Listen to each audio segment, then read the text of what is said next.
პოლონეთის ჩრდილოეთით ქალაქ გდანსკში მდებარეობს ქარვის მუზეუმი. ქარვა, როგორც მინერალი, წარმოიქმნება წიწვოვანი მცენარეების გამყარებული ფისისაგან. ბალტიისპირეთში ქარვის ქვის მოპოვება უძველესი და დღეისათვის აქტუალური საქმიანობაა. მუზეუმი გამოირჩევა როგორც ექსტერიერით, ასევე ინტერიერითაც.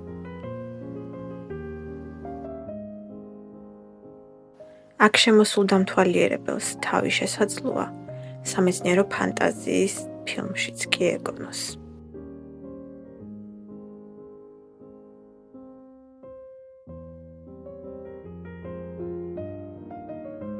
შთამბეჭდავია ქარვის ქვაში შემონახული მილიონობით წლის წინ არსებული ცოცხალი ორგანიზმების დანახვა. აქ წარმოდგენილია პრეისტორიულ ხანაში და თანამედროვე მსოფლიოში შექმნილი ნამუშევრები. ამ მინერალს აქვს დამახასიათებელი სურნელი და ძველად მას ხალხურ მედიცინაშიც კი გამოიყენებდნენ.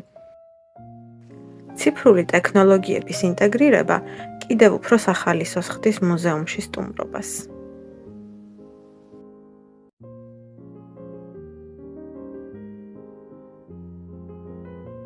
და ბოლოს აღსანიშნავია მუზეუმის მაღაზია, სადაც ულამაზესი ფერის ქვების საიუველირო ნაწარმს ნახავთ.